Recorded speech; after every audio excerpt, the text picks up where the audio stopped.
अस्मा उस्मान के 2 बच्चे भी हैं, साथ ही साथ वो ऑयल को बनाती हैं और भी मुख्तलिफ तरह की प्रोडक्ट्स को वो तैयार करती हैं। डिसेबल हैं। मेरा सिर्फ ये हाथ हाफ हिलता था, मूव करता था, और यहाँ पे मेरे फादर मुझे कोई भी फ्रूट की प्लेट रख देते थे और मैं बस लेटी हुई खाती थी। डिसेबल पर्सन को कोई भी फ्रेंड बनाना नहीं चाहता क्योंकि वो जिम्मेदारी बन जाता है। मैं अब अकेली हूँ, मैं मार्केट जाती हूँ, मुझे बहुत प्रोटोकॉल भी दिया जाता है। मुझे शॉप्स वाले फ़ौरन अपनी सीट बैठेंगी और कुछ इस तरह के होते हैं कि आप कहीं गिर गए हैं तो दे स्टार्ट लाफिंग। हम जो है मिक्स ऑयल्स डालते हैं, लाइक जिसमें मस्टर्ड ऑयल है, आलमंड ऑयल है, एलोवेरा ऑयल है, मैंने फ्रेश भी इसलिए रखा हुआ है, और इसको एक ख़ास मुकाम तक हमने इसको कुक करना होता है। तो आपको एक ही चीज़ के अंदर आलमंड भी मिल गया, एलोवेरा ऑयल भी मिल गया, मस्टर्ड भी मिल गया।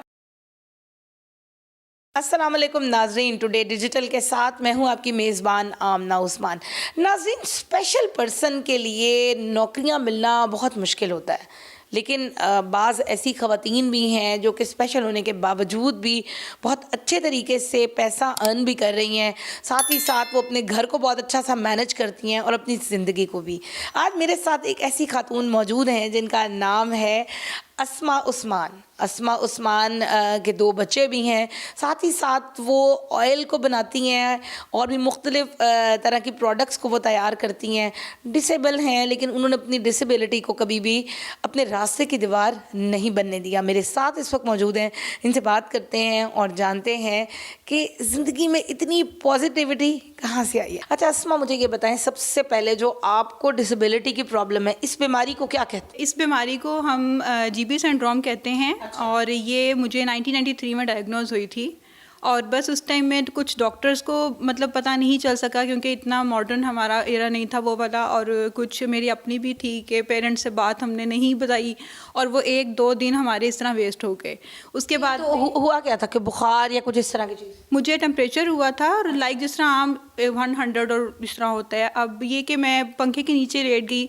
सम पीपल लाइक, मैं तो इस चीज़ को नहीं मानती, मिथ बनी हुई है कि आपको हवा लग जाएगी और इस तरह हो जाएगा, लेकिन मैं मतलब आजकल के दौर में मुझे ये बातें अच्छी नहीं लगती माननी, तो मैं ये कहती हूँ कि डॉक्टर जो डायग्नोज किया है वही बेस्ट है। और वो ये है कि बीमारी पाउंड से शुरू हुई है और वीकनेस आहिस्ता आहिस्ता मुझे हुई थी, और उसके बाद में वो वीकनेस आते आते पूरे बॉडी, और देन मेरा सांस भी रुकने लग गया था, और एक दफ़ा ये कह सकते हैं कि डेड बॉडी बन गई हुई थी। मेरा सिर्फ ये हाथ हाफ हिलता था, मूव करता था, और यहाँ पे मेरे फादर मुझे कोई भी फ्रूट की प्लेट रख देते थे और मैं बस लेटी हुई खाती थी। उम्र कितनी थी उस वक्त?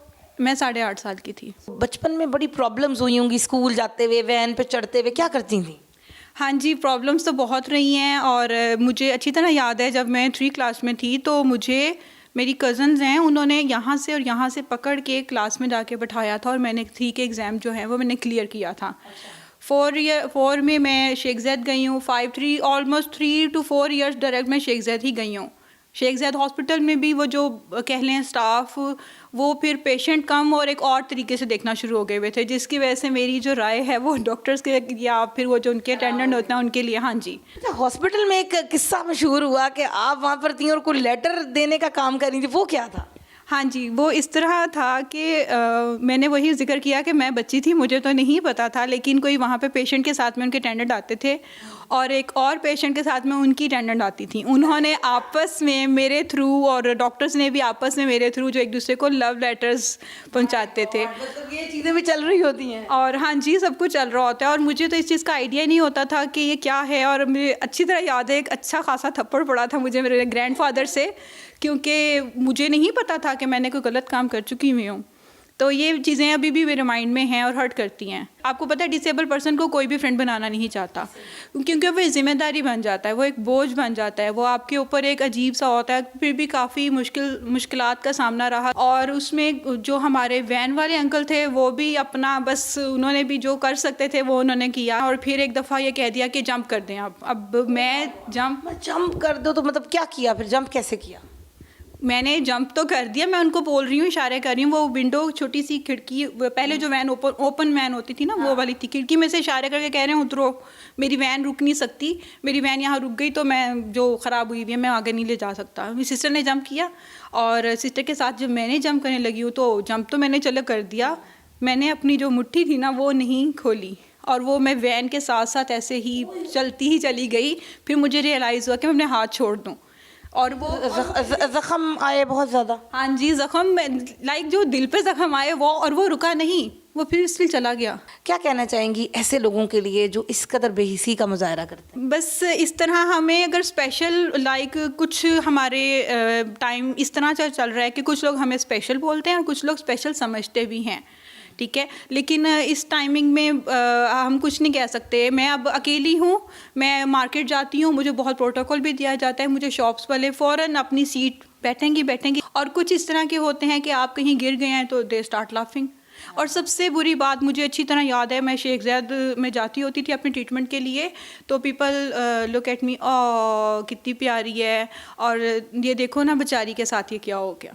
अच्छा, कन्वेंस में आपको प्रॉब्लम्स रही हैं? हाँ जी, कन्वेंस में प्रॉब्लम शुरू से ही रही है, क्योंकि मैंने इस बात को फ़ील किया था कि जब पंजाब यूनिवर्सिटी में मास्टर्स कर रही थी अपना, तो उस टाइम पे ये होता था कि सारे लोग क्लास से निकले और ओवर हुआ और चले गए। मेरी मदर जो थी वो पढ़ाती थी कॉलेज में, तो जब उनके पीरियड्स लेक्चर्स ख़त्म होते थे दैन वो मुझे लेने के लिए आती थी, और मुझे अच्छी तरह याद है मैं मतलब 1.5-2 घंटा जो है वो यूनिवर्सिटी में अकेली किसी पिलर के साथ बैठी होती थी। यूनिवर्सिटी में शायद अब उन्होंने बेंचेस बना दिए हों, तब तो बेंचेस भी नहीं होते थे, और वहाँ पे भी पियंस हैं तो इस तरह देख रहे हैं like no one is safe. अच्छा, नौकरियां आपने की माशाल्लाह से, वो कौन कौन सी आपने की हैं? मैंने 4 to 5 इयर्स जो है मेरा जॉब का एक्सपीरियंस था टीचिंग लेवल पे ना, और बहुत अच्छे वाले स्कूल में मैंने जाके ऐसे ही बस एकदम इंटरव्यू दिया और उन्होंने मुझे सेलेक्ट कर लिया, बिकॉज मेरी राइटिंग बहुत अच्छी थी, शायद बॉडी लैंग्वेज भी उनको अच्छी लगी थी। और लेकिन वहाँ पे मुझे जॉब छोड़नी पड़ गई, क्योंकि वहाँ की जो हेड थी मेरी, उन्होंने बहुत मिसबिहेव करती थी। लाइक वो कहती थी कि आप सामान उठा के नीचे लेके जाएँ, मेरा एक बाजू काम नहीं करता है, मेरी टांगें काम नहीं करती हैं, और आप कैसे कह सकते हैं कि आप सामान उठा के यहाँ से वहाँ सीढ़ियों से भी नीचे उतरें। और इस तरह की बातें हुई थी जिसकी वजह से मुझे जॉब छोड़नी पड़ गई थी। फिर मैंने बैंक में भी जॉब की हुई है। लाइफ में इतनी पॉजिटिविटी है, अपनी फैमिली में किस किस को इसका क्रेडिट देना पसंद करेंगी कि उनकी वजह से आपकी लाइफ में इतनी आसानियाँ हैं? क्रेडिट सबसे ज़्यादा जो है वो मेरे पेरेंट्स को जाता है, क्योंकि मुझे अच्छी तरह याद है जब मैं छोटी थी एक अंकल अब्बू को बोल रहे थे कि इसको डिसेबल्ड लोगों के स्कूल में दाखिल करवाओ, ये डिसेबल्ड है, और मेरे अब्बू कह रहे थे नहीं, इसको मैं वहीं करवाऊंगा जहाँ मेरे बाकी बच्चे जाते हैं। तो ये चीज़ सबसे पहला मेरे पेरेंट्स ने कभी मुझे नहीं किया, और थ्रू आउट फर्स्ट डिवीजन और A ग्रेड्स अल्हम्दुलिल्लाह मेरे आए हैं, और ये भी क्रेडिट उनको है। एक मेरे कज़न मेरी बहुत हेल्प करते रहे हैं, मैं उनका नाम ज़रूर लेना चाहूँगी, और उसको मैं कैंडल कहती हूँ। लाइक व्हेन आई जब भी मैं परेशान होती हूँ, candle blink in my mind, और वो मेरे कज़न हैं साद, उन्होंने माशाल्लाह मेरा बहुत साथ दिया है, अभी तक वो मेरा साथ देते हैं। फिर जब शादी की बातें आती हैं तो लोगों ने कहना शुरू कर दिया इसके तो बच्चे भी ऐसे ही पैदा होंगे, इसके बच्चे तो नॉर्मल हो ही नहीं सकते, बिकॉज ये खुद नॉर्मल नहीं है। फिर कज़न्स में शादी, बच्चे बिल्कुल सही हैं अल्हम्दुलिल्लाह। और मुझे डर भी लगता था कहीं ना कहीं, क्योंकि लोगों की बातें आपके दिल में वो एक क्लैप फ्लिप होता है, और बाकी ये सब कुछ डर भी लगता था। लेकिन अल्हम्दुलिल्लाह अल्लाह ताला जब आ जाते हैं ना आपकी बाजू पकड़ने के लिए, फिर किसी और के साथ की ज़रूरत नहीं होती है। आपने ऑयल का काम शुरू किया है, ये बताएं कि एक तो आपने स्टार्ट क्यों किया और उसका हमें प्रोसेस ज़रा पूरा दिखाएं। मेरे ख्याल में हम भी आपके साथ किचन में चलते हैं, आप हमें बताएं कि इसमें क्या क्या चीज़ें डालती हैं, कितने का वो ऑयल सेल कर रही हैं, और वो उससे किस तरह से आप अर्न कर रही हैं मनी? जी, ऑयल स्टार्ट करने का ये था कि हेल्प करना मुझे तो शुरू से ही पसंद है, मोटिवेट भी करती रहती हूँ मैं सबको स्किन केयर की और इस तरह से। तो मैंने, मेरी सिस्टर्स ने और बाकी लोगों ने जब देखा कि मैंने एक ऑयल घर में बनाया है और उससे ग्रोथ हो रही है, तो उन्होंने कह दिया कि हमें भी आप देंगी बना के। और मैंने भी सोचा जब सबको ही बना के देना है पूरी फैमिली को, तो लेट्स डू अ बिज़नेस। और क्योंकि इकोनॉमिक्स कहीं ना कहीं दिल में तो आनी थी, और फिर मोटिवेशन और बच्चों के लिए एक बिज़नेस का जो सिलसिला है वो अच्छा मुझे लगता है। अच्छा, हम अंदर चलते हैं और आप हमें अपना ऑयल का जो तरीकाकार है वो दिखाएं, ठीक है? अच्छा, मुझे ये बताएं कि इसमें क्या क्या चीज़ें जो हैं, इंग्रेडिएंट्स क्या क्या इस्तेमाल होते हैं? वैसे तो इंग्रेडिएंट्स सीक्रेट होते हैं, लेकिन ठीक है आपके कहने पे मैं आपको बता देती हूँ। इसमें हम जो है मिक्स ऑयल्स डालते हैं, लाइक जिसमें मस्टर्ड ऑयल है, आलमंड ऑयल है, एलोवेरा ऑयल है, मैंने फ्रेश भी इसलिए रखा हुआ है। और इसमें देन हम आलमंड रॉ भी डालते हैं, विटामिन ई के कैप्सूल्स होते हैं, अनियन होता है, मेथरे होते हैं, कलवंजी है, और ये कुछ हर्ब्स हैं, और कुछ लहसुन और मतलब अदरक का पेस्ट और इस तरह करके डालते हैं। और इसको एक ख़ास मुकाम तक हमने इसको कुक करना होता है, और देन उसके बाद में कस्टमर के लिए एक अच्छी चीज़ बन जाती है कि आप जगह जगह पे जाके हर चीज़ को ख़रीदना मुश्किल है आपके लिए। तो आपको एक ही चीज़ के अंदर आलमंड भी मिल गया, एलोवेरा ऑयल भी मिल गया, मस्टर्ड भी मिल गया, देन आपको कलवंजी मेथरे के जो फ़ायदे हैं वो भी सारा कुछ आपको एक साथ ही मिल जाते हैं। अच्छा अस्मा, मुझे ये बताएं कि ये जो ऑयल आप बना के सेल कर रही हैं, इसके क्या फ़वाइद हैं? इसके जो सबसे बेस्ट और जो होगा ही होगा वाला भी क्वेश्चन है ना, वो ये होता है कि आपके नए बाल तो आएंगे ही आएंगे इंशाल्लाह, ठीक है। देन इसमें ये है कि आपकी डेंड्रफ ख़त्म हो जाती है, मेरे हेयर फॉल ख़त्म रुक जाता है, आपकी न्यू ग्रोथ आपकी स्टार्ट हो जाती है, स्प्लिटेंट्स वाला प्रॉब्लम ख़त्म हो जाती है। वो जो डाई करवा करवा के बाल को बिल्कुल ख़त्म हो चुके होते हैं, क्योंकि मैंने भी खुद बहुत डाई करवाए हुए हैं, तो उसके बाद में जो है आपकी ये प्रॉब्लम जो है ना सारी सॉल्व हो जाती हैं। लाइक 99 प्रॉब्लम्स का जिसे कहते हैं वन सोल्यूशन जो है वो इस अल्हम्दुलिल्लाह ऑयल में है। अच्छा, अगर आपसे कोई राब्ता करना चाहे तो कैसे कर सकते हैं? मेरा पेज है, इंस्टाग्राम के ऊपर भी है, फेसबुक पे भी है, प्योर ओ हब के नाम पे, लाइक प्योर ऑर्गेनिक हब। अगर कोई लेना चाहे तो डायरेक्ट मेरे से कांटेक्ट भी कर सकते हैं, क्योंकि ईमेल लोग कम करना चाहते हैं। और मैं अपना नंबर बता देती हूँ, अगर किसी ने लेना हो या कोई रब्ता करना चाहे तो 03242424 अस्मा, क्या मैसेज देना चाहेंगी उन ख़वातीन को जो कि डिसेबल हैं, बाहर जाकर काम नहीं कर सकती हैं और वो ये सोचती हैं कि नहीं उनकी तो ज़िंदगी ख़त्म हो गई है, क्या मैसेज आप उनके लिए देना चाहेंगी? मेरा मैसेज तो यही है कि आपको नहीं समझना चाहिए कि you are nothing, you are something, you are special. Allah ने आपको स्पेशल बनाया तो बी अ स्पेशल मैन।